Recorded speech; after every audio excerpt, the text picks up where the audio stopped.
Kanata menjadi penasaran sejak kapan Kana bertemu dengan Maria dan Alvana, dan Kana menjelaskan sejak 6 hari lalu. Menurut Kana, setelah masalah bangsawan bernama Rikpa itu, banyak anggota kesatria datang ke tempat bordil ini. Karena itulah rumah bordil ini punya hubungan bisnis dengan keluarga kerajaan. Juga karena Kana juga memiliki kesukaan yang sama, dan akhirnya makan malam bersama mereka. Kanata tak percaya itu terjadi. Kana melanjutkan kalau waktu itu mereka sedang membicarakan untuk mendirikan asosiasi supporter untuk streamer, dan membuat Kanata kaget mendengarnya. Untuk sekarang itu masih dalam perencanaan dan dilakukan secara diam-diam. Tapi Kana merupakan anggota resmi yang ketiga. Kana bingung apa yang terjadi dengan Kanata, tapi Kanata beralasan cuma kesedak saja. Kanata sebelumnya sudah mendengar soal ini, tapi ia tak tahu kalau ini yang mereka rencanakan. Itu berarti Kana juga termasuk fans beratnya streamer sama, ucap Kanata. Kana mengiyakan karena bagi Kana ia sudah diselamatkan oleh kata-kata streamer dan sangat berharga bagi Kana, dan akan terus mendukungnya hingga kematian datang menjemputnya. Kanata menjadi tersipu malu mendengarnya. Tapi di lain sisi, Mira menyadari sesuatu. Ia tersadar karena kesiangan ia tak bisa menyusup ke dalam gereja, dan ia melewatkan kesempatan untuk bergabung. Mira memutuskan untuk pergi ke toilet, dan Kana langsung bertindak agresif dan memeluk Kanata dan mengajaknya melakukan sesuatu yang menyenangkan. Tapi Kanata langsung menolaknya karena begitu malu, dan juga ia tak bisa melakukannya sekarang. Dan Kana menggodanya dengan berkata, berarti apakah Kanata ingin melakukannya ketika waktunya tiba, dan berkata kalau itu hanyalah candaan saja. Meskipun pertemuannya sebentar, tapi Kana merasa senang dengan kedatangan Kanata, dan Kanata berterima kasih atas makanannya. Dalam pikirannya banyak hal yang harus Kanata pikirkan, dan memutuskan untuk membicarakannya dengan Maria dan Alvana nanti. Dan tiba-tiba Mira menghilang begitu saja. Dalam pikirannya, Kanata merasa Mira sedang mencari rumah barunya, dan karena streaming malam ini juga libur, ia bingung apa yang harus ia lakukan.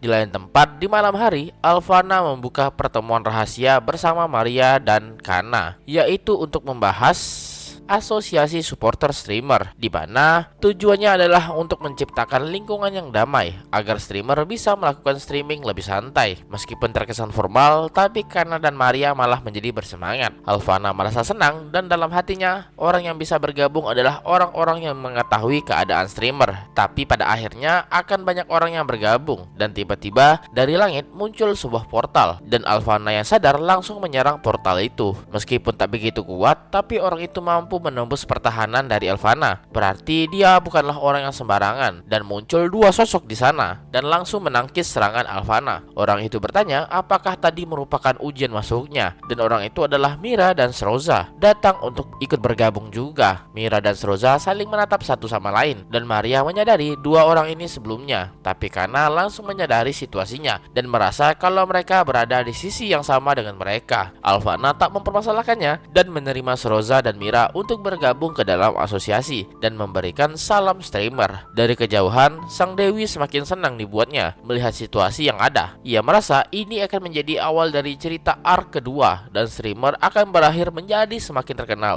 dan tertawa terbahak-bahak, dan cerita pun berlanjut.